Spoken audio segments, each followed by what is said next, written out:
itu karena ada sesuatu tujuan untuk preserve daripada sisa daripada mayan ruin.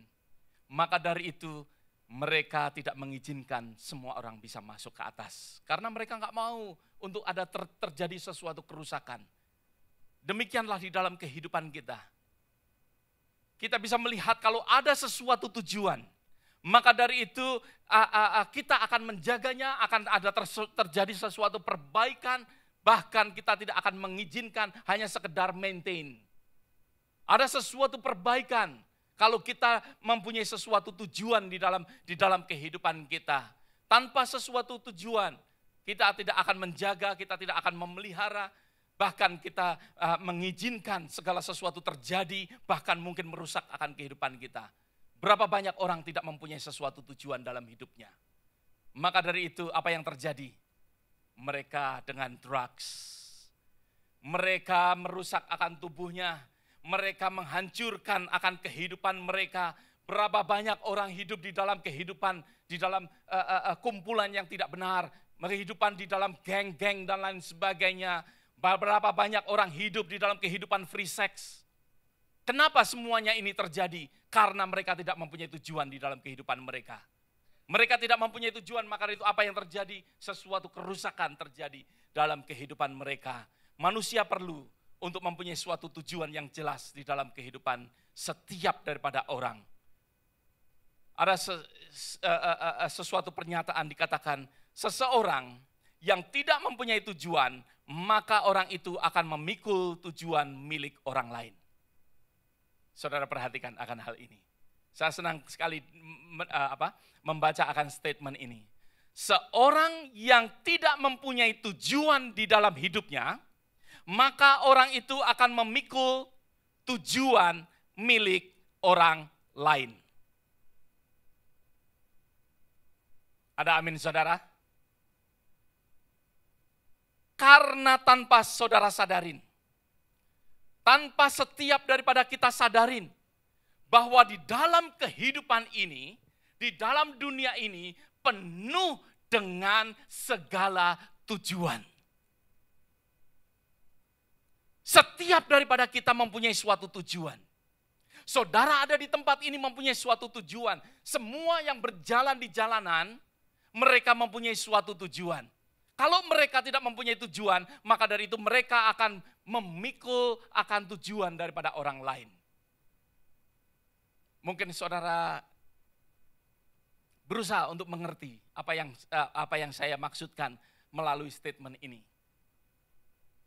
Saudara, kalau saudara mengendarai akan mobil dengan tanpa ada sesuatu tujuan, maka dari itu meskipun saudara tidak ada sesuatu tujuan, saudara melakukan tujuan orang lain. Yaitu apa saudara? Paling tidak saudara membayar akan gasolin, di mana orang-orang yang membuat gasolin menginginkan mempunyai tujuan untuk make money from that gasoline. Kalau kita mengendarai mobil tanpa tujuan, keliling-keliling kota dan lain sebagainya, saudara menghabiskan akan bensin saudara, disitulah saudara memikul akan apa yang orang lain mempunyai tujuan, yaitu make money from that gasoline. Membuat sesuatu, menghasilkan uang dari gasolin yang saudara buang pada saat itu. Mungkin tidak hanya gasolin itu saja. Kalau kita just wandering around, kita nggak tahu kemana arah kita. Yang saudara bayar, yang saudara pikul, yaitu orang-orang yang membuat akan kendaraan itu, di mana pada saat mereka membuat dengan tujuan untuk menghasilkan suatu profit, dan di situ saudara menghancurkan akan mobil itu untuk jalan-jalan tanpa ada sesuatu tujuan. Dan di situ saudara membayar dengan menghabiskan dan mungkin merusakkan akan mobil itu. Sangat berbeda saudara. Kalau saudara dan saya mempunyai suatu tujuan, mungkin saudara sebagai seorang delivery, saudara mungkin seorang pekerja yang bekerja dengan mobil saudara. Meskipun mungkin saudara membayar bensin, mungkin saudara membayar untuk mobil itu, tetapi apa yang saudara hasilkan dengan suatu tujuan saudara akan membayar lebih daripada menghasilkan Sehingga saudara bisa membayar dan mendapatkan profit lebih daripada apa yang saudara pikul. Melalui tujuan-tujuan yang ada. Di atas daripada segala sesuatu yang ada. Di dalam kehidupan ini. Saudara sadar atau tidak sadar. Setiap daripada kita di dunia ini semuanya mempunyai suatu tujuan. Itulah Allah kita. Allah kita sejak dari semula kenapa menciptakan manusia.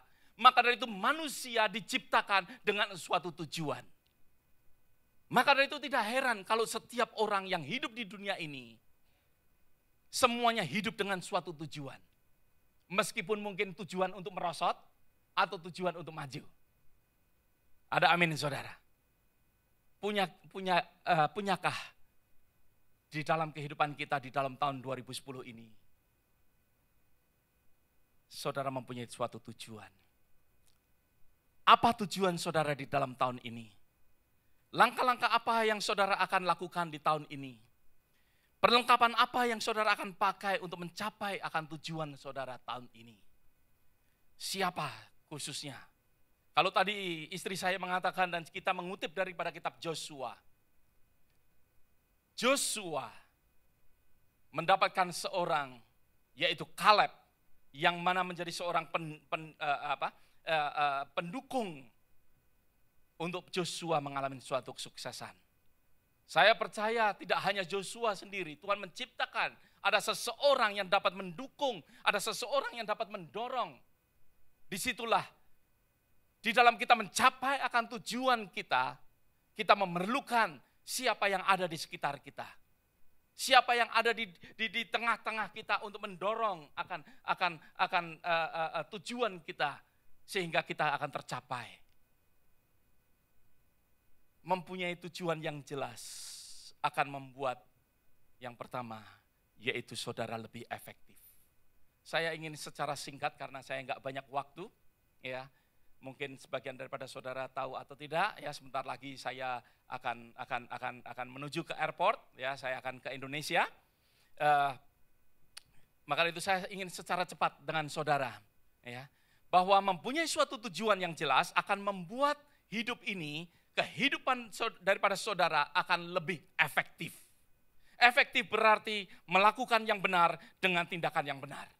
Efektif berarti to do right thing, ya, melakukan sesuatu yang benar, ya, sesuatu yang benar dilakukan dengan sesuatu yang benar.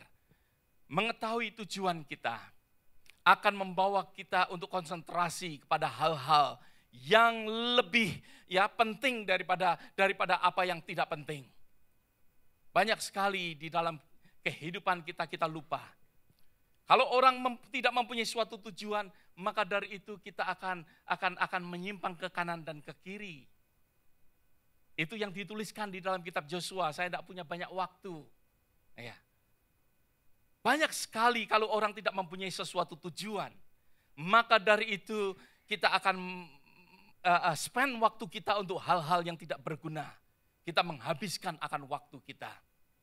Tapi kalau kita mengetahui akan tujuan kita, hidup kita ini akan lebih efektif. Hidup kita ini akan menggunakan suatu waktu, menggunakan akan segala sesuatunya dengan benar. Tujuan yang jelas tidak hanya sekedar menyatakan apa yang kita perbuat, tetapi juga menyatakan apa yang tidak seharusnya kita perbuat. Perhatikan akan hal ini saudara. Betapa pentingnya tujuan, purpose di dalam kehidupan saudara dan saya. Karena hidup ini akan lebih efektif, menunjukkan kepada kita untuk melakukan yang benar dan untuk tidak melakukan yang tidak benar.